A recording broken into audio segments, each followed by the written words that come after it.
সমস্ত মাখলুক আল্লাহ তাআলা ওই বান্দার গোলাম বানায় দেয়।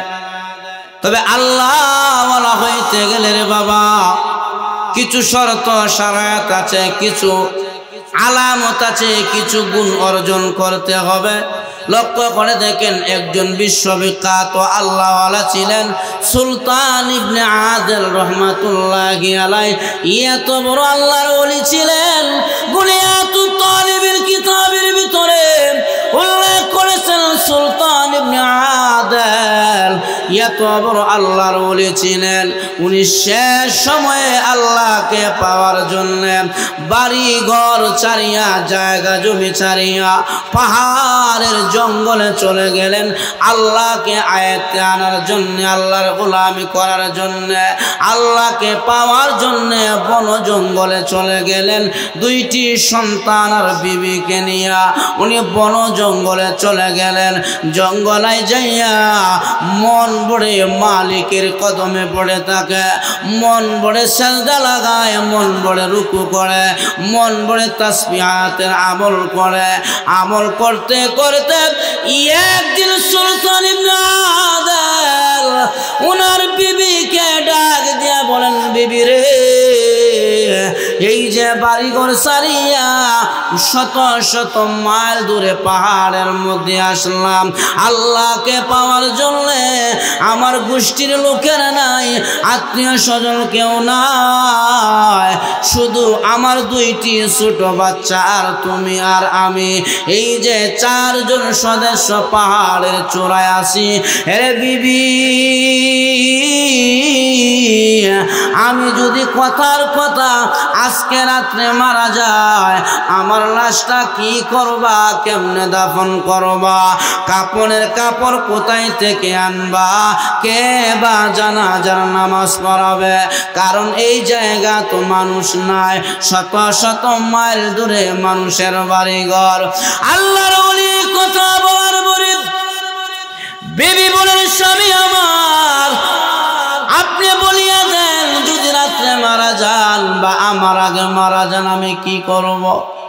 সুলতান ইবনে আদেল বলে, বিবি আমার, যদি তোমার আগে আমি মারা যাই তাহলে আমার লাশটা সামনে রাখিয়া দুইটা হাত আসমানের দিকে উঠায়া আল্লাহর কাছে দোয়া করবা আর বলবা, আল্লাহ কদ মাতা সুলতান ইবনে আদেল, আল্লাহ তোমার বান্দা সুলতান ইবনে আদেল মারা গেছে, তার জীবনের 2 রাকাত নামাজ যদি তোমার আদালতে কবুল হয়, এই 2 রাকাত নামাজ কি উসিলা বানাইয়া তুমি তোমার বান্দার জানাজার নামাজের ব্যবস্থা করো, কাফন দাফনের ব্যবস্থা করো।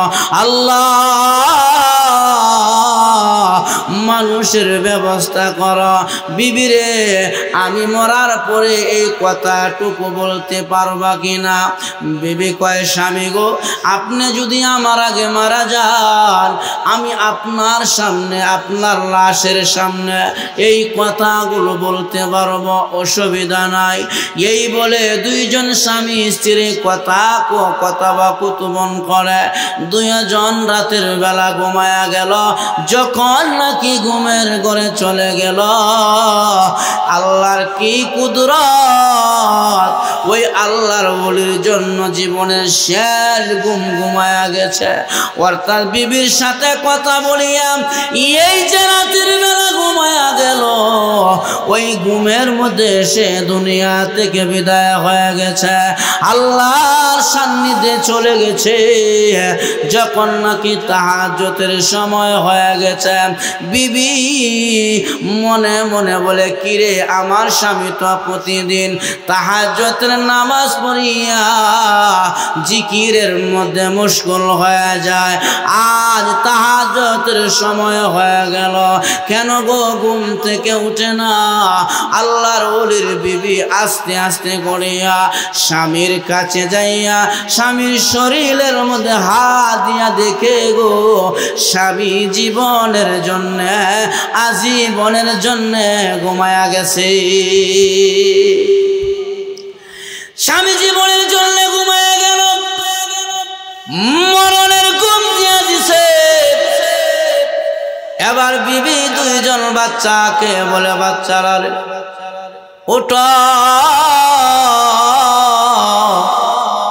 তোমার আব্বা জীবনের মতন ঘুমায়া গেছে, আর ঘুম থেকে উঠবে না, দেখ তোর আব্বা মারা গেছে। সন্তান দুইটা ঘুম থেকে উঠিয়া বাবার লাশের সামনে দাঁড়াইয়া চোখের পানি ছেড়ে কাঁদে আর বলে, আব্বা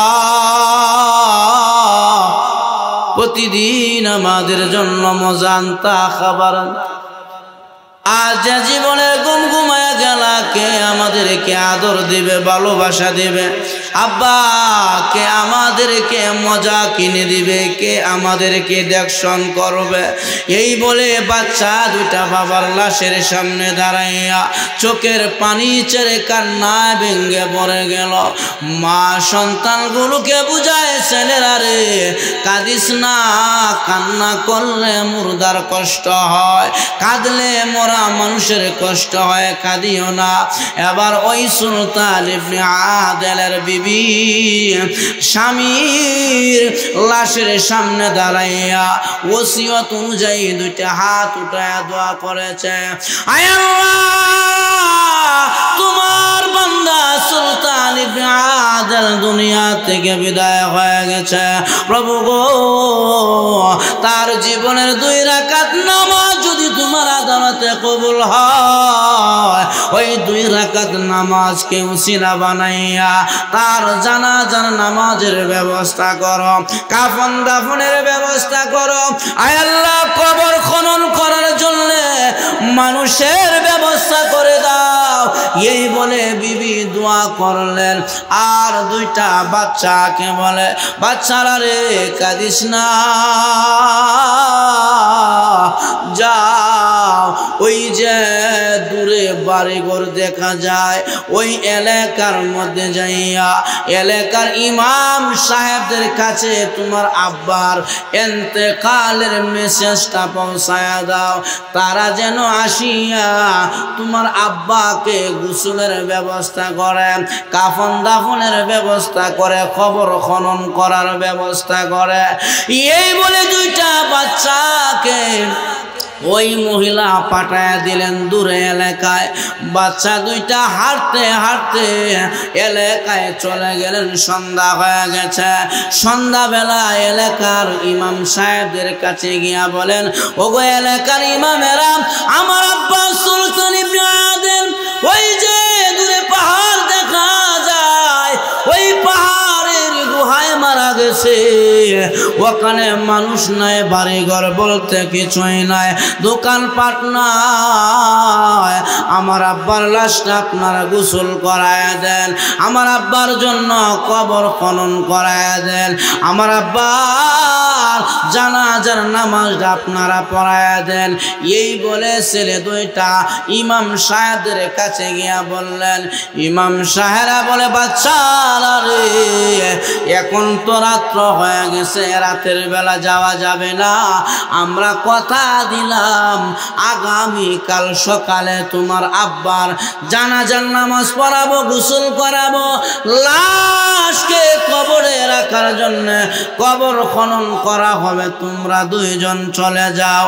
এখন ওই যে সুলতান ইবনে আদেলের দুইটা বাচ্চা রাতের বেলায় আবার ব্রেক করলেন ওই পাহাড়ের দিকে, কিন্তু ওই যে মহিলা দোয়া করেছে স্বামীর সামনে দাঁড়াইয়া, আল্লাহ তার দোয়া কবুল করেন।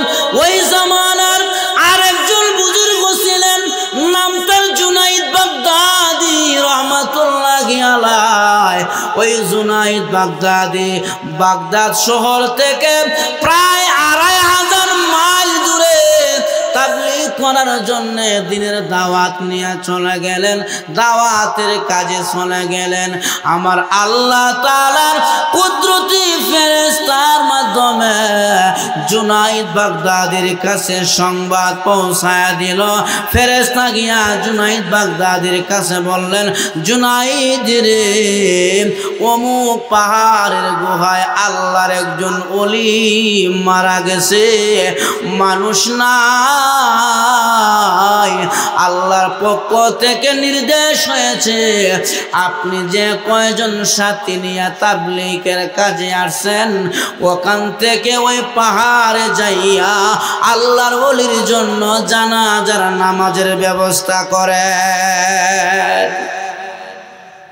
আমার কথা কি আপনারা বুঝতেছেন না? অসুবিধা? আল্লাহর ওলি জুনায়েদ বাগদাদী বলেন, আমি ২৫০০ মাইল দূরে চলে গেলাম তাবলীগের জন্য, কিন্তু যে লোক মারফতে আল্লাহ আমার কাছে সংবাদ পাঠাইলা, এখন তো গাড়ি নাই, জরুরি যানবাহন নাই, আমি ২৫০০ মাইল রাস্তা কেমন করে যাব?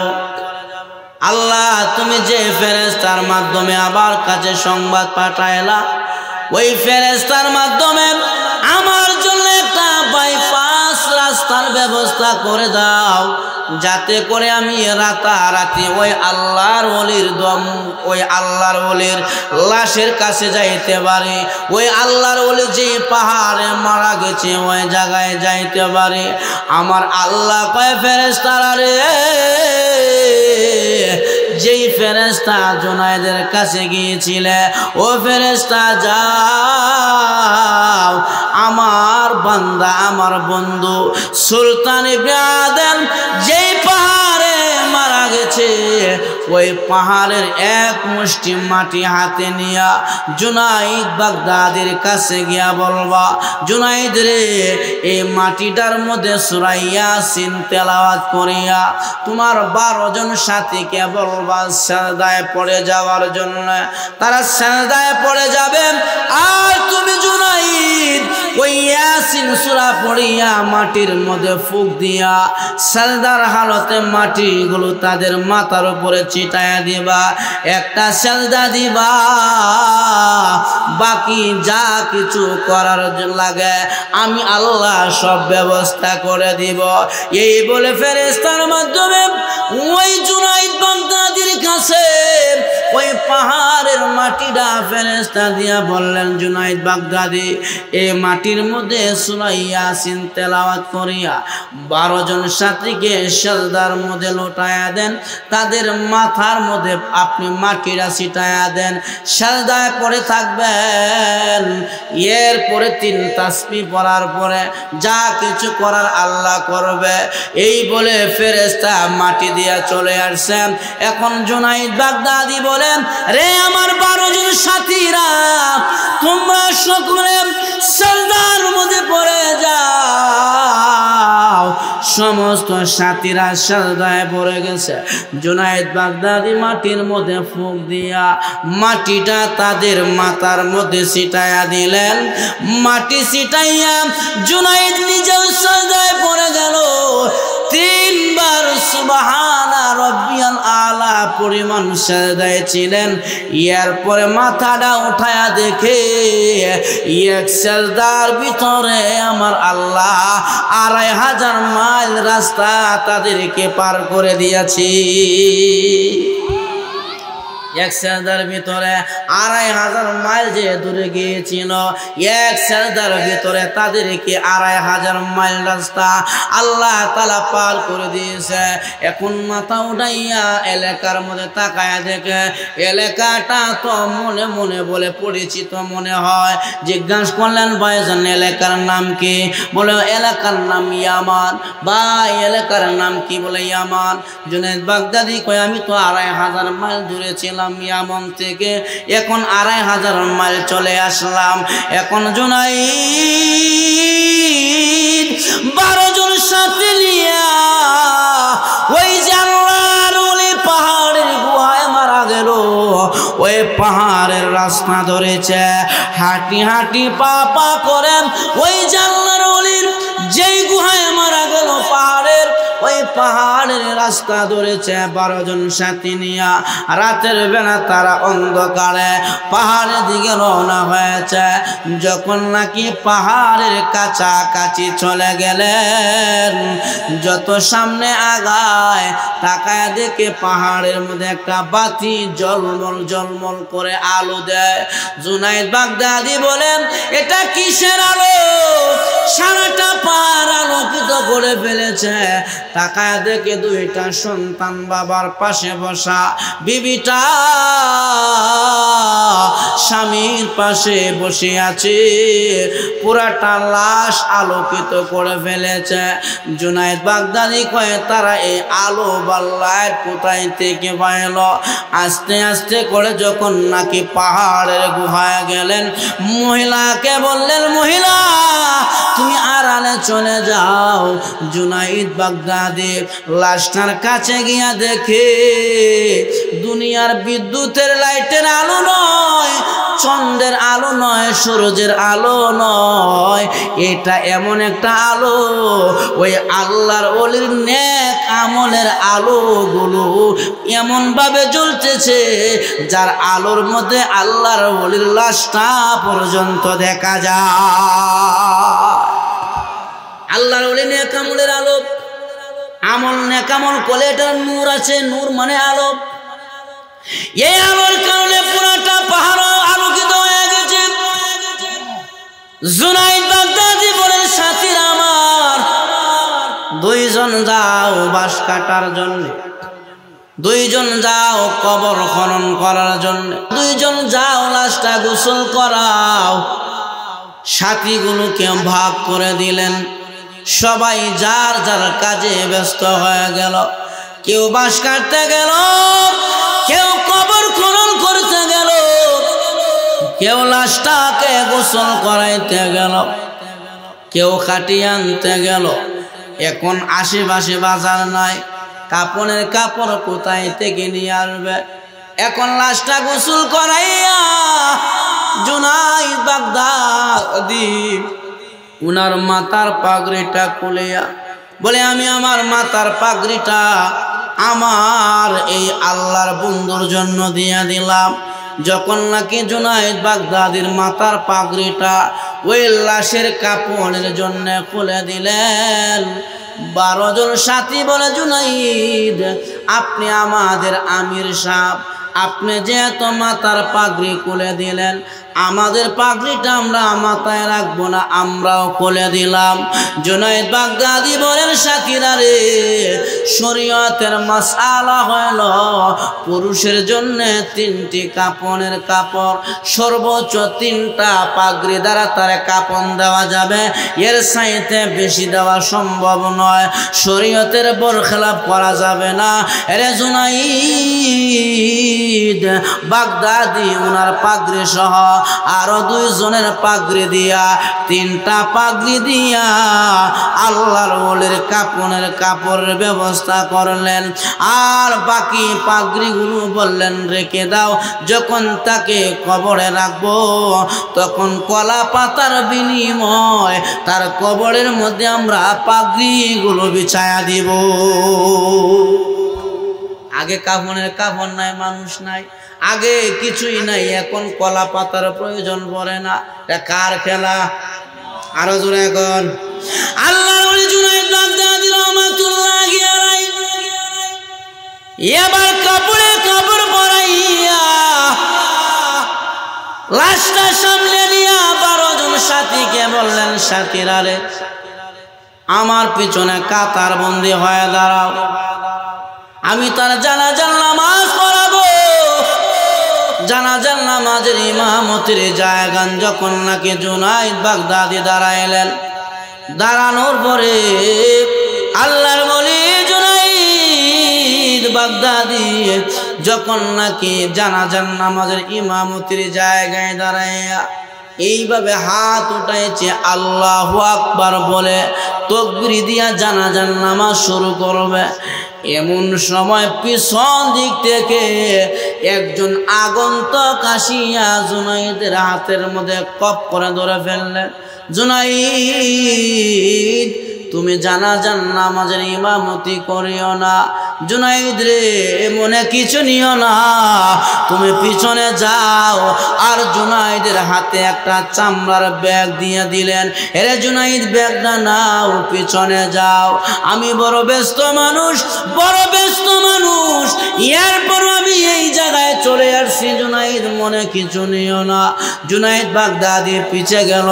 ওই আগন্তুক জানাজার নামাজের ইমামতির জায়গায় দাঁড়াইয়া উনি নিজে ইমামতি করলেন। 4টা তাকবীর এত জোরে জোরে দিলেন, মনে হয় 12 লক্ষ মানুষের জানাজার নামাজের ইমামতি করলেন। এত জোরে জোরে 4টা তাকবীর দিলেন। জানাজার নামাজ শেষ করিয়া আগন্তুক বলে, জুনাইদ, এই চামড়ার ব্যাগ আল্লাহর ওলির বিবির কাছে পৌঁছায়া দিবা, আমি চলে যাই, আমাকে বাধা দিও না। এমন সময় জুনাইদ বাগদাদি রহমাতুল্লাহি আলাইহি ওই আগন্তুকের হাতের মধ্যে ধরিয়া কয়, ভাইজান মনে কিছু নিয়েন না, আপনাকে আটকাবো না, তবে আমার মনের মধ্যে 2টা প্রশ্ন জাগছে। 1 নম্বর প্রশ্ন হইল, আপনি আমাকে নাম ধরে ডাকেন, তার মানে আপনি আমাকে চিনেন। কারণ কেউ কাউকে যদি নাম ধরে ডাকে, পরিচিত ছাড়া কেউ কাউকে নাম ধরে ডাকে না। ওগো জুনাইদ বাগদাদি, আপনাকে নাম ধরে ডাকলাম, এজন্য আপনি আমাকে বলতেছেন আমি চিনি কিনা? জবাব দিব। 2 নম্বরে কি প্রশ্ন? 2 নম্বরে জুনাইদ বাগদাদি বলেন, ওগো আল্লাহর ওলি আগন্তুক, আপনি 12 জন মানুষের জানাজার নামাজ পড়াইলেন, পিছনে মুক্তাদি 12 জন। এত জোরে জোরে 4টা তাকবীর দিলেন, মনে হয় লক্ষ লক্ষ মানুষের জানাজার নামাজের ইমামতি করলেন। এখন আগন্তুক বলে, জুনাইদ রে, এখনো তোমার বাতিনি চক্ষু খুলে নাই, বাসিরতওয়ালা হইতে পারো নাই, ফকির নফস হইতে পারো নাই, তোমার দিলের চক্ষু খুলে নাই রে জুনাইদ। তুমি দেখতেছ 12 জন সাথী আমার পিছনে নামাজে দাঁড়ায় আছে। জুনাইদ রে, 12 জন নয়, 12 জন নয়, আল্লাহর ওলির জানাজার নামাজের মধ্যে আল্লাহর পক্ষ থেকে 12 লক্ষ ফেরেশতা নাজিল হয়েছে। এখন তুমি বলো, 12 লক্ষ ফেরেশতা জানাজার নামাজের ইমামতি করলে কত জোরে তাকবীর বলতে হয়? জুনাইদ কয়, ঠিক আছে, জোরে বললেন। 2 নম্বরে, আগন্তুক, আপনি আমারে চিনেন, নাম ধরে ডাকলেন, আমি তো আপনারে চিনি না, একটু পরিচয়টা দেন। আল্লাহর ওলি জুনাইদ বাগদাদি রহমাতুল্লাহি আলাইহি এই কথা বলার পরে আগন্তুক কয়, জুনাইদ রে, মানুষেরা আমার দেখে না, সচরাচর আমি মানুষের লোকালয়ে আসি না, আমি খুব ব্যস্ত মানুষ। তবে জুনাইদ শুনো, আমাকে সবাই চিনে না, দেখে না, আমার নাম হলো হযরতে খিজির আলাইহিস সালাতু ওয়াস সালাম। আমার নাম খিজির আলাইহিস সালাম। আমি সবার কাছে আসি না, লোকালয়ে আসি না, আল্লাহ আমাকে পাঠাইলেন ওই আল্লাহর ওলির জানাজার নামাজ পড়াইবার জন্য, এই জন্য চলে আসছি।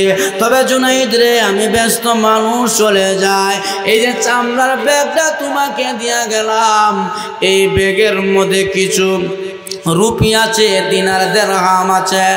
মহিলাটা বলেছিল সন্তান 2টাকে, সন্তান যখন কাঁদে মহিলাটা তখন বলেছিল, কাঁদিও না, আমাদের রিজিকের ব্যবস্থা আল্লাহ করবে।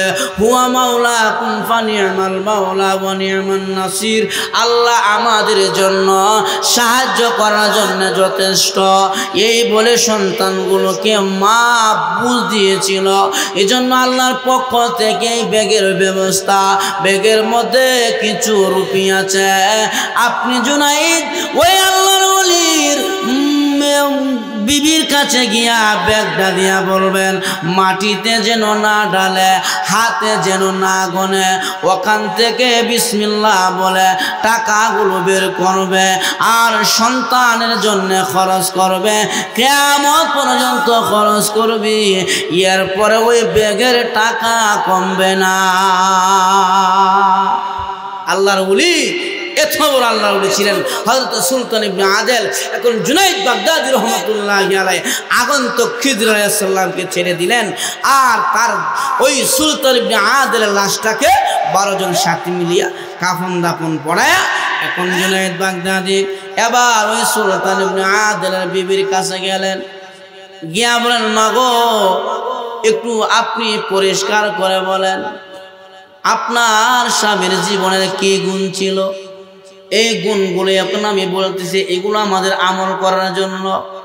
ওগো আল্লাহর ওলির বিবি, মা গো আপনি একটু বলেন আপনার স্বামীর জীবনের কি গুণ ছিল? যদি ভালো গুণ না থাকতো আমার কাছে ফেরেশতার মাধ্যমে সংবাদ যাইতো না। যদি ভালো গুণ না থাকতো খিজিরের মতন পয়গম্বর আসতো না, 12 লক্ষ ফেরেশতার আগমন করতো না। মা বলেন আপনার স্বামীর কি গুণ ছিল? এখন সুলতান ইবনে আদেলের বিবি বলেন, জুনাইদ রে, আমার স্বামীর তেমন বেশি গুণ ছিল না, তবে আমি আমার জীবনে আমার স্বামীকে দেখেছি এমন 4টি আমল করত যে আমলগুলো আমার স্বামী জীবনেও ছাড়তেন না, এমন 4টি আমল করত। এবং জুনাইদ বাগদাদী বলেন, মা গো বলেন আপনার স্বামীর কি গুণ ছিল যার কারণে আল্লাহ তাকে এত পছন্দ করেছে? 12 লক্ষ ফেরেশতা এসেছে, খিজির পয়গম্বর জানাজার নামাজে ইমামতি করেছে, আমি ছিলাম 2500 মাইল দূরে, ফেরেশতার মারফতে আমার কাছে সংবাদ দিল। মাগো বলেন আপনার স্বামীর ভিতরে কি গুণ ছিল?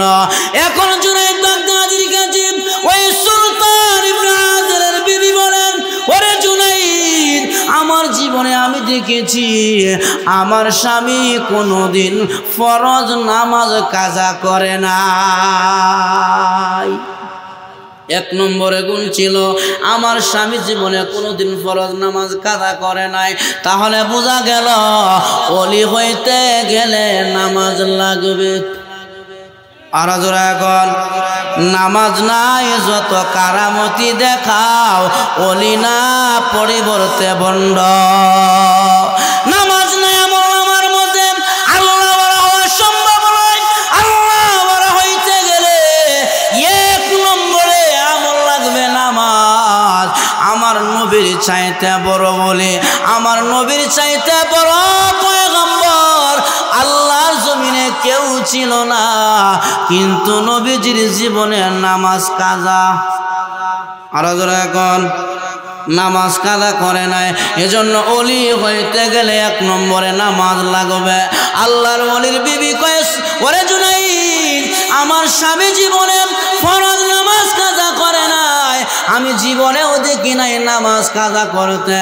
বাবারা আমার, নামাজ এমন একটি ইবাদত, আপনি যদি নামাজের প্রতি গুরুত্ব দেন, লক্ষ্য করে দেখেন আব্দুল্লাহ ইবনে মুবারক রহমাতুল্লাহি আলাইহি, যিনি হাদিসের মুহাদ্দিস ছিলেন, তাফসীরের মুফাসসির ছিলেন, ফিকহ শাস্ত্রের মুফতি ছিলেন, আব্দুল্লাহ ইবনে মুবারক উনার ইন্তেকালের পরে উনার পাশে আরেকজন কামারও ইন্তেকাল করেছে। কামার, যিনি দাও কুরাল কন্তা বানায় লোহা গলাইয়া। 2 জনের ইন্তেকালের পরে একজন ওলি রাতের বেলায় মুরাকাবায় ঢুকলেন। ঢোকার পরে ওই আব্দুল্লাহ ইবনে মুবারকের সাথে তার সাক্ষাৎ হয়ে গেল। মুরাকাবার মধ্যে জিজ্ঞাসা করলেন, রে আব্দুল্লাহ ইবনে মুবারক, পরপারে তোমার কি অবস্থা? আব্দুল্লাহ ইবনে মুবারক বলে, আল্লাহ আমাকে ভালো স্থানে রেখেছে, তবে আফসোসের বিষয় হলো আমার চাইতে আরো উচ্চ লেভেলের জান্নাতের মধ্যে আমার পাশের বাড়ির কামার যিনি দা এবং কন্তা কুরাল বানায় লোহা গলাইয়া। আল্লাহর ওলি কয়, আপনি এত বড় মুহাদ্দিস, হাদিসের মুফতি সাহেব, হাদিসের মুহাদ্দিস, ফিকহ শাস্ত্রের মুফতি সাহেব, আপনার চাইতে আরো উচ্চ লেভেলের জান্নাতে কামার। এখন আল্লাহর ওলি কামারের বাড়িতে গেলেন, গিয়া বলছে, কামারের বিবি গো, বাড়িতে আসেন? বলে হ। বলে, বলেন তো দেখি আপনার স্বামীর কি আমল ছিল? কামারের বিবি কয়, আমার স্বামীকে দেখেছি আগুনের নদীর পারে বসে বসে লোহা গলাইয়া কন্তা কুড়াল বানাইতেন, দা বানাইতেন। তবে দেখেছি হাতুড়ি যখন মাথার উপরে উঠাইতেন, যখন নাকি মাথার উপরে উঠাইছে এমন সময় মসজিদ থেকে আল্লাহু আকবারের ধ্বনি চলে আসছে। হাতুড়িটার সামনে না দিয়া পিছনে ফেলে দিয়া আল্লাহর ঘর মসজিদে গিয়া নামাজ আদায় করেছে। আল্লাহর বলে কয় মাগো, তোমার স্বামী নামাজের প্রতি গুরুত্ব দেওয়ার কারণে আল্লাহ আব্দুল্লাহ ইবনে মুবারকের মতন বড় আলেমের চাইতে আরো উচ্চ লেভেলের জান্নাত তোমার স্বামীর দান করেছি। তাহলে আল্লাহর ওলি হইতে গেলে এক নম্বর আমল কি লাগবে? আরো জোরে এখন, নামাজ ছাড়া বিকল্প কোনো রাস্তা নাই, নামাজ ছাড়া বিকল্প কোনো রাস্তা নাই। আল্লাহর ওলি জুনায়েদ বাগদাদি কয় এক নম্বর। দুই নম্বরে কি আমল ছিল আপনার স্বামীর ভিতরে? সুলতান ইবনে আদিলের বিবি বলেন, হে জুনায়েদ, আমার স্বামীকে আমি দেখেছি প্রতিদিন শেষ রাতে তাহাজ্জুদের টাইমে উঠিয়া 2-4 রাকাত নামাজ পড়িয়া উনি জিকিরের মধ্যে মশগুল হয়ে যাইতেন। কারণ শেষ রাতের তাহাজ্জুদের নামাজ ছাড়া আল্লাহ ওয়ালা হওয়া সম্ভব নয়। কারণ 5 ওয়াক্ত নামাজ আমরা আল্লাহরে কই, আল্লাহ জীবনের গুনাহ মাফ করে দাও, হায়াতে বরকত দাও, রিজিকে বরকত দাও, সন্তানগুলোকে নেককার বানাও। 5 ওয়াক্ত নামাজ পড়ি আল্লাহর কাছে দোয়া করি, আল্লাহরে ডাকি। আল্লাহ কয় বান্দা বান্দিরা রে, এমন একটা নামাজ আছে রে, যেই নামাজে আমি আল্লাহ আমার বান্দারে ডাকি, সেটা হলো তাহাজ্জুদের নামাজ। আমার রাসূল বলেন, তাহাজ্জুদের নামাজের সময় আল্লাহ ইলা সামাই দুনিয়ার আসমানের মধ্যে আসিয়া আল্লাহ দুনিয়াবাসীদেরকে বলেন, আলামিল মুস্তাগফিরিন ফাইস্তাগফার লাহু, আলামিল মুস্তারজিকিন ফারযুকাহু। আচনে কোনো গুনাহগার আমি আল্লাহর কাছে চাও, আমি আল্লাহ মাফ করে দেব। আচনে কোনো রিজিকের অভাবী আমি আল্লাহর কাছে চাও, আমি আল্লাহ তোমাদেরকে রিজিক দান করব। তাহাজ্জুদের টাইমে আমার আল্লাহ দুনিয়ার আসমানে আসিয়া দুনিয়ার বান্দা বান্দীদেরকে ডাকে, ডেকে ডেকে বলে হাজতগুলো পেশ করো, আমি আল্লাহ পূর্ণ করে দেব। ওরে জুনাইদ, আমি দেখেছি আমার স্বামী জীবনে কোনোদিন তাহাজ্জুদের নামাজ ছাড়ে নাই, জীবনে কোনোদিন তাহাজ্জুদের নামাজ ছাড়ে নাই। কারণ যত নবী দুনিয়াতে আসে সমস্ত নবীদের আদত ছিল শেষ রাতের তাহাজ্জুদের নামাজ তারা শেষ রাতে উঠিয়া জিকির করতেন। কবি বলেন, অতীব গভীর রজনী হয় যখন একাকী বসে প্রভুর নাম জপিও তখন, প্রভুর করুণা যদি পাইতে চাও গভীর রাতে উঠে প্রভুর গুণগান গাও। আল্লাহকে যদি পাইতে চাও শেষ রাতে উঠিয়া তাহাজ্জুদের নামাজে দাঁড়াইয়া আল্লাহরে ডাকো, সাজদার মধ্যে পড়িয়া আল্লাহরে ডাকো, জিকিরের মাধ্যমে আল্লাহরে ডাকো। জুনায়েদ বাগদাদি রে, আমার স্বামীর 2 নম্বরে গুণ ছিল তাহাজ্জুদের নামাজ ছাড়ে নাই। 3 নম্বরে গুণ ছিল রে জুনায়েদ, আমার স্বামী বড় কষ্ট করে সংসার চালাইছে, কিন্তু যা কিছু রোজগার করেছে আমার স্বামী হালাল রোজগার করেছে, হারাম রোজগার আমার স্বামী করে না। তার মানে 3 নম্বরে আমার স্বামীর মধ্যে গুণ ছিল হালাল খাওয়ার। আজকে আমাদের সমাজে হালাল খাওয়ার নাই, হালাল নাই, খাবারের মধ্যে হারাম, সুদে ঘুষে ভরা। জোরে এখন ঠিক কিনা? আজকে সন্তানগুলো মানুষ হয় না, নিজের নামাজের মধ্যে বেশিক্ষণ দাঁড়ায় থাকতে ভালো লাগে না, ইবাদতের মধ্যে মন বসে না, পিছনে কারণ হলো পেটের খাবার হালাল না। পেটে যে খাবার খাইয়ে আল্লাহর ডাকবেন ওই খাবারটা হালাল হতে হবে। আল্লাহ কয় বান্দা হালাল খাইয়া যদি সাজদায় পড়ে যাও, হালাল খাইয়া যখন বান্দা যখন নামাজে দাঁড়ায় হালাল খাবারের নূর তারা গুতাইতে থাকে, বেশিক্ষণ নামাজে দাঁড়াইতে পারে। হালাল খাবার খাইলে ভিতরে নূর তৈরি হয়, হালাল খাবার খাইলে ইবাদতের মধ্যে মনোযোগ হয়। হালাল খাবার দিলে সন্তানগুলো মানুষ হয়, সন্তানগুলো নেককার হয়, ফ্যামিলির মধ্যে বরকত।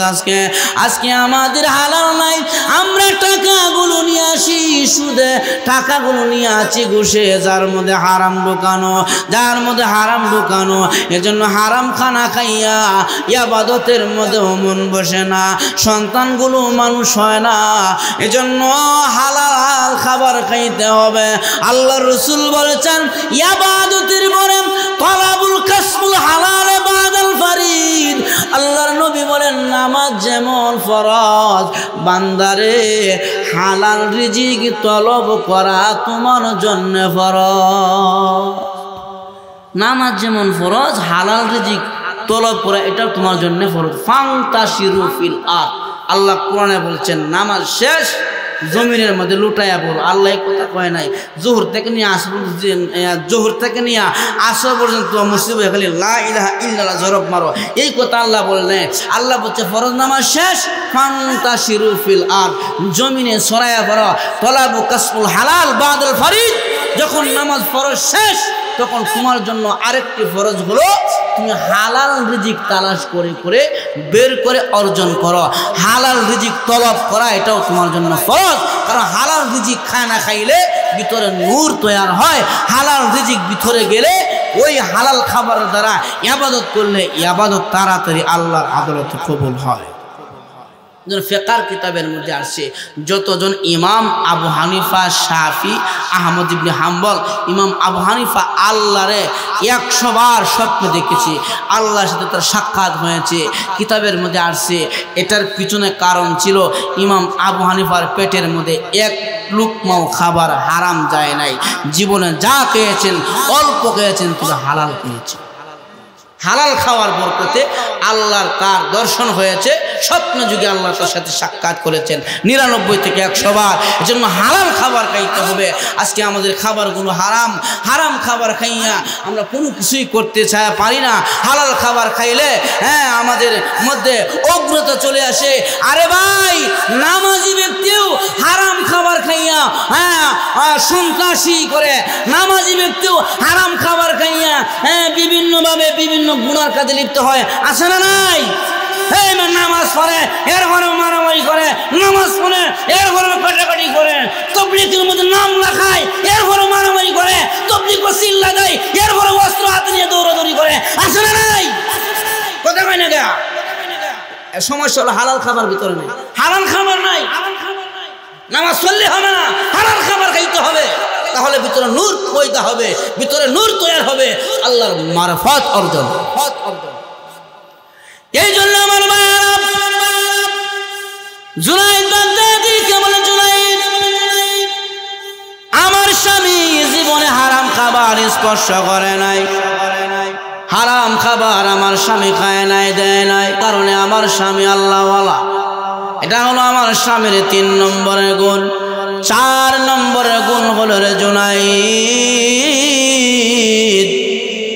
আমার স্বামী প্রতিদিন আল্লাহর কোরআনের তেলাওয়াত করত। এক আয়াত হইল আমার স্বামী প্রতিদিন আল্লাহর কোরআনের তেলাওয়াত করতেন। আজকে মুসলমানের ঘর থেকে কোরআনের তেলাওয়াত চলে গেল, ফ্যান ফ্যানানি বেন বেনানি আর স্টার জলসা ঢুকছে, তেলাওয়াত বের হয়ে গেছে। মা সন্তানদের গান শোনায়া শোনায়া ঘুম পাড়ায়, মা সন্তানদের নাটক দেখায় দেখায় খাবার খাওয়ায়, মা সন্তানদের নাটক দেখায় দেখায় ঘুম পাড়ায়, মা সন্তানদের বিভিন্ন বাউলের গান শোনায়া শোনায়া ঘুম পাড়ায়। মা গো, লক্ষ্য করে দেখো, সুলতান ইবনে আদেলের 4 নম্বর গুণ ছিল রে মা, উনি জীবনে কোনোদিন তেলাওয়াত ছাড়ে নাই, প্রতিদিন আল্লাহর কোরআনকে তেলাওয়াত করতেন। আল্লাহর নবী বলেন, যারা কোরআনের সাথে সম্পর্ক লাগাইবা, যারা কোরআনের তেলাওয়াত করবা, ইয়াশফাউল কোরআন ইয়াউমাল কিয়ামা, আল্লাহর নবী বলেন কিয়ামতের দিন এই কোরআন তোমাকে সুপারিশ করে আল্লাহর জান্নাতের মেহমান বানায়া দিবি। যেন 4 নম্বরে গুণ হলো তেলাওয়াতুল কোরআন। আপনি বলতে পারেন, হুজুর আমি তো তেলাওয়াত করতে পারি না, কুল হু আল্লাহর সূরাটা 3 বার পড়েন, আমলনামায় কোরআন খতমের সওয়াব ঢুকবো। আল্লাহর নবী বলেন, কোন বান্দা বান্দি যদি শুধু সূরা ইয়াসিন একবার তেলাওয়াত করে, নবী কয় আমলনামার মধ্যে 7 কোরআন খতমের সওয়াব লেখা হয়। তেলাওয়াতুল কোরআন। আজকে আমরা বাবা তেলাওয়াত ভুলে গেছি, আমাদের মা চাচিরা তেলাওয়াতের কথা ভুলে গেছে। আগের যুগের মা বোনেরা তেলাওয়াতের প্রতি এত ভালোবাসা আর এত মহব্বত ছিল। আগের যুগের মা বোনেরা ফজরের নামাজের আগে ঘুমতে উঠতো, নামাজ পড়িয়া বড় কোরআন শরীফটা নিয়া বারান্দার মধ্যে চাটায় বিছাইয়া রিহালের মধ্যে কোরআনটা রাখিয়া মা বোনেরা গুনগুন গুনগুন করে কোরআন তেলাওয়াত করতো। আর সন্তানগুলোকে সকালবেলায় ঘুমতে উঠাইতো, এই উঠো তাড়াতাড়ি করে মুক্তব যাও, লম্বা কায়দা ধরাইয়া দিতেন, মুক্তবে সন্তানগুলো যাইত। মা ঘর থেকে ঘরের মধ্যে বারান্দায় কোরআন তেলাওয়াত করিয়া মা সংসারের অন্য অন্য কাজের মধ্যে হাত দিতেন, যে কাজের মধ্যে হাত দিতেন ওই কাজের মধ্যে বরকত হইতো। আর আজকে আমাদের মা বোনেরা রাতের 11টার সময় স্টার জলসা দেখিয়া ঘুমায়, আবার দিনের 9টার সময় ঘুমতে উঠে। ওরা কোন ঠিক কিনা? এ মা শোনো, আজকে তুমি হুজুরের কাছে গিয়ে বলো, হুজুর আমার ছেলেরা মানুষ হয় না, আমার ছেলেরা কথা মানে না, আমার ছেলেটা তো খালি দুষ্টামি করে। মা গো, এটার জন্য দায়ী তুমি রে মা। তোমার ছেলেরা তুমি কোরআনের তেলাওয়াত শিখাও নাই, তোমার ছেলেকে তুমি নামাজের নিয়ম শিখাও নাই। মারে শোনো ও মা, সন্তান মানুষ হওয়ার জন্য সবচেয়ে বড় ভূমিকা ছিল তোমাদের। মা সন্তান মানুষ হওয়ার জন্য সর্বপ্রথম ভূমিকা হলো মার। মার পেট যদি ভালো হয়, মা যদি আমল ভালো হয়, সন্তানগুলো ভালো হবে। মা যদি আমলদারি হয়, সন্তান আমলদারি হয়। লক্ষ্য করে দেখবেন, যে ঘরের মধ্যে নামাজি মা বাবা আছে, ওই ঘরের মধ্যে ছোট বাচ্চা, আমি বাহিরের কথায় নাহি বললাম, আমার একটা মেয়ে আছে 2 বছর 2 মাস বয়স। যখন মসজিদের মুয়াজ্জিন আল্লাহু আকবার আযান দেয়, আমার মেয়েটা কয় আব্বা আল্লাহু আকবার দিছে। মা শুনো রে মা, আমার ছোট্ট 2 বছরের বাচ্চা যখন নাকি গড়ির ভিতরে আমার হালিয়া যায় না, আমার বিছাইয়া নামাজের মধ্যে দাঁড়ায়, আমি নিজে দেখেছি আমার ছোট 2 বছরের বাচ্চাটা মার সঙ্গে হাত বাঁধিয়া নামাজে দাঁড়ায়, রুকু দিতে পারে না। মা যখন সাজদায় যায়, তখন বাচ্চারা ডাইরেক্ট শুয়ে পড়ে, ডাইরেক্ট যায় নামাজের মধ্যে শুয়ে যায়। আমি বললাম, দেখো তুমি নামাজ পড়ো, তোমার মেয়েটা নামাজ কেমনে পড়া লাগে দেখতেছে। ওরে বিবি, তুমি যা শিখাইবা তোমার মেয়েটা তাই শিখবে। দেখো নামাজ পড়ো, বাচ্চারা নামাজ পড়ে, যা কিছু করবা বাচ্চারা তাই কয়। জিকির করলে আল্লাহ আল্লাহ জিকির করে। এটার দ্বারা বুঝাইতে চাইলাম, মগো তুমি যদি নামাজি হও, তোমার বাচ্চা নামাজি হবে। তুমি যদি তেলাওয়াত করেওয়ালা হও, তোমার ছেলে মেয়ে তেলাওয়াত শিখবে। তুমি যদি জিকির করেওয়ালা হও, তোমার ছেলে মেয়েরা জিকির করবে।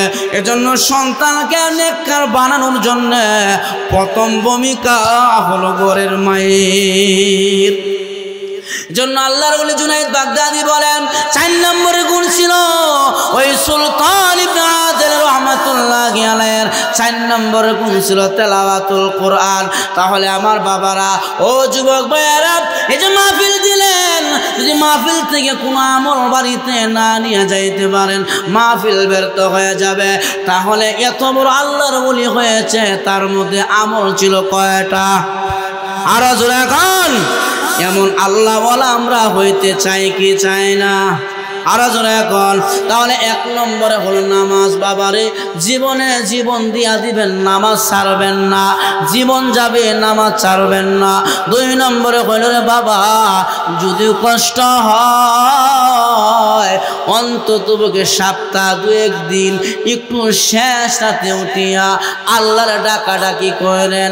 দুনিয়াতে তো কত রাত্র কত ভাই খাটাইলেন, বন্ধুদের আড্ডায় পরে রাত্রে রাত নষ্ট করে দিলেন, কিন্তু আল্লাহর সপ্তাহ 2 দিন শেষ রাতে উঠিয়া তাহাজ্জুদের নামাজটা পড়িয়া একটু জিকির করিয়া 2 ফোঁটা চোখের পানি সারিয়া আল্লাহর কাছে কান্নাকারি করেন। নবী কয়, উম্মত রে, শেষ রাতের কান্না বড় দামি। যদি শেষ রাতে চোখের পানি ছাড়িয়া কানতে পারো, নবী কয়, আইনুল বাকাত মিন খাশিয়াতিল্লাহ হারামাল্লাহু আলান নার। আল্লাহর নবী কয়, উম্মত, যদি জাহান্নামের ভয়ে শেষ রাতে উঠিয়া 2 ফোঁটা চোখের পানি ছাড়িয়া কাঁদরে উম্মত, আমি নবী ঘোষণা দিয়া গেলাম, হারামাল্লাহু আলান নার। ওই কান্নাওয়ালা জিসিম ব্যক্তিকে আল্লাহর জাহান্নামের আগুনে পোড়ানো হারাম হয়ে যায়। যেন 2 নম্বর আমল হলো শেষ রাতের কান্না। আমরা প্রতিদিন উঠতে পারবো না, কিন্তু সপ্তাহ 2-1 দিন, বিশেষ করে শুক্রবার দিন রাতের বেলায় উঠবেন। শুক্রবার দিন রাতটা সবে কদরে রাতের সমতুল্য দামি রাত্র, একটু শেষ রাতে আগে ভাগে উঠিয়া ওযু বানায়া 2 রাকাত নামাজ পড়বেন। 3 নম্বর আমল হইল রে বাবা, যদিও কষ্ট হইবে হালাল খাবার খাইবেন। সুদে ঘুষে খায়া কয়দিন বাঁচবেন, কয়দিন দুর্নীতি করিয়া কয়দিন চলবেন। দুর্নীতির চেয়ার বেশি দিন থাকে না। ইতিহাস দূরের নয়, বাংলাদেশের মধ্যে আছে যারা দুর্নীতি করেছে, জাতির কাছে বড় লজ্জিত হয়ে বিয়োগ হয়ে গেছে। যারা দুর্নীতি করেছে জাতির কাছে লাঞ্ছিত হয়েছে। যে সেক্টরে হও না কেন, সুদে ঘুষে খায়া কোনো লাভ নাই রে বাবা। হালাল খাইবেন, প্রয়োজনে 2 বেলা 3 বেলা দরকার নাই, 2 বেলা হালাল খাবার খাইবেন, কষ্ট করিয়া চলবেন। দেখবেন ইবাদতে মজা পাইবেন, তেলাওয়াতে মজা পাইবেন, নামাজে মজা পাইবেন, সন্তানগুলো নেককার হবে, ফ্যামিলির মধ্যে শান্তি আসবে। এটা হলো হালাল খাবারের গুণ। 4 নম্বরে কোরআনের তেলাওয়াত। এই 4টি আমল ইনশাআল্লাহ রাজি আছি না? যদি 4টি আমল করতে পারেন তাহলে আল্লাহর ওলি, আল্লাহর বন্ধু। আর আল্লাহর বন্ধু যদি হওয়া যায়, আল্লাহ বলেন, আলা ইন্না আউলিয়া আল্লাহ লা খাউফুন আলাইহিম ওয়ালা হুম ইয়াহজানুন।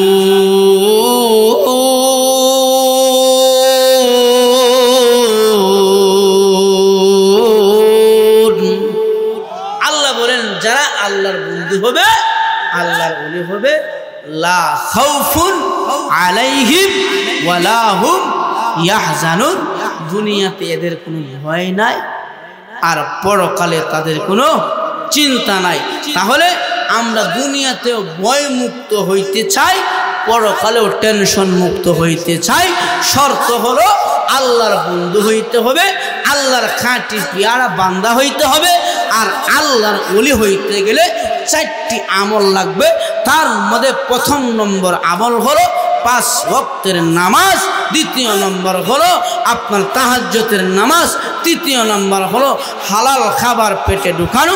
4 নম্বর হলো কোরআনের তেলাওয়াত করা। আপনি কোরআনের তেলাওয়াত পারেন না, ইমাম সাহেবের কাছে গিয়া যাইবেন যে হুজুর আমরা একটু তেলাওয়াত শিখান। তেলাওয়াত পারেন না, হাফেজের কাছে যাইবেন গিয়া বলেন হাফেজ সাহেব একটু তেলাওয়াত করো শুনি। দেখবেন এইভাবে আস্তে আস্তে আপনি শুনতে শুনতে একদিন আপনি তেলাওয়াত শিখে যাবেন। তবে আপনি যে শুনলেন, শোনার মধ্যেও আল্লাহ তাআলা আপনার আমল নামার মধ্যে সওয়াব লিখে দিবে। আল্লাহ সুবহানাল্লাহ। এজন্য 4টি আমল করবেন। আর একটি কথা বলে যায়, আল্লাহ রাসূলের রেখে যাওয়া সুন্নত। নবী বলছেন তারাকতু ফীকুম আমরাইন লান তাদিল্লু মা তামাসসাকতুম বিহিমা কিতাবাল্লাহ ওয়া সুন্নাত রাসূলি। আল্লাহর নবী বলছেন উম্মতে আমি দুনিয়া থেকে চলে যাই, 2টা জিনিস তোমাদের কাছে রেখে যাচ্ছি। একটি হলো আমি আল্লাহর কোরআন, আর একটি হলো আমি রাসূলের হাদিস। তাহলে 2টা জিনিস যারা ধরবে তারা দুনিয়াতেও কামিয়াব হবে, পরকালেও কামিয়াব হবে। এই 2টা জিনিসের মধ্যে আল্লাহর কোরআনের তেলাওয়াত তো করবেনই, আর একটি নবীর সুন্নত তরিকায় জীবনটা চালাবে। নবী যে সুন্নতগুলো রেখে গেছে আপনার আমার জন্য, সুন্নতগুলোর জীবনটা চালাইবেন। সুন্নতের মধ্যে নামাজ পড়তে গেলে আপনি উজু করতে হয়, উজু করার আগে একটা মিসওয়াক পকেটে রাখবেন। মিসওয়াক দিয়ে আপনি কি করবেন, একটু মিসওয়াক করে নেবেন। মিসওয়াকের অনেকগুলো ফায়দা আছে, বুখারী শরীফের মধ্যে আছে, বাবু সিওয়াক একটা অধ্যায় আছে। এজন্য মিসওয়াক করলে সর্বপ্রথম ফায়দা হলো, যদি কোনো বান্দা মিসওয়াক করে নামাজ পড়ে তার নামাজের কবুলিয়ত তাড়াতাড়ি হয়। আল্লাহর নবী বলছেন যদি কোনো বান্দা মিসওয়াক করে নামাজের মধ্যে দাঁড়ায় 1 রাকাতে 70 রাকাতের সওয়াব পাওয়া যায়। আর দেখেন মিসওয়াকের মধ্যে এত ফায়দা। মিসওয়াক করলে সুন্নত পালন হয়, মিসওয়াক করলে মুখের দুর্গন্ধ চলে যায়, মিসওয়াক করলে দাঁতের মাড়ি শক্ত হয়, মিসওয়াক করলে যারা হাই প্রেশারের রোগী মিসওয়াকের দ্বারায় আধুনিক বিজ্ঞান সুন্নাত রাসূল কিতাবের মধ্যে আনছেন মিসওয়াকের ফায়দা। যখন 3 আঙ্গুল দিয়ে মিসওয়াক করবেন, এই বৃদ্ধা আঙ্গুলের মধ্যে যখন চাপ লাগবে, এই বৃদ্ধা আঙ্গুলের সাথে অন্য রোগের সম্পর্ক আছে। হ্যাঁ, এই হাই প্রেশার রোগী যাদের স্ট্রোক করে, রক্তচাপ বেশি হয়ে যায়, নিয়মিত মিসওয়াক করবেন, হাই প্রেশার হবে না। কারণ রক্তচাপ আপনার আপ ডাউন করবে, সর্বদাই আসবে, আপ ডাউন করবে, যার কারণে হাই প্রেশার থেকে আপনি বেঁচে যাইবেন। যেটা শেষ সর্ব উত্তম ফায়দা হলো আপনার আখিরু কালাম, শেষ কালিমা হবে মিসওয়াকের বরকতে লা ইলাহা ইল্লাল্লাহ মুহাম্মাদুর রাসূলুল্লাহ। অর্থাৎ আপনি কালিমা বলিয়া শেষ কালিমাটা, শেষ বাক্য হবে লা ইলাহা ইল্লাল্লাহ। তাহলে আপনি মৃত্যুর সময় যদি শেষ বাক্য লা ইলাহা ইল্লাল্লাহ হয়, নবী কয় দাখালাল জান্নাহ, যে লা ইলাহা ইল্লাল্লাহ পড়ে দুনিয়াতে বিদায় হলো সে জান্নাতে যাবে। তাহলে আমার ভাইয়ারা আমল 4টা, আরেকটি যোগ করলেন সুন্নত 5টা। ইনশাআল্লাহ রাজি আছেন? একটু হাত উঠায় দেখান। আল্লাহ সবাইকে কবুল করুন, সকলে বলে আমিন। হাত উঠায় রাখেন। 1 নম্বরে নামাজ, 2 নম্বরে তাহাজ্জুদের নামাজ, 3 নম্বরে হালাল, 4 নম্বরে তেলাওয়াতুল কোরআন, 5 নম্বরে নবীজির রেখে যাওয়া সুন্নত। এই 5টি আমল করবেন। আল্লাহ তাআলা আমাদের সবাইকে কবুল করুক এবং আল্লাহর ওলি বনবার তৌফিক দান করুক, আল্লাহর খাঁটি মাহবুব বান্দা বনবার তৌফিক দান করুক। সকলে বলে আমিন।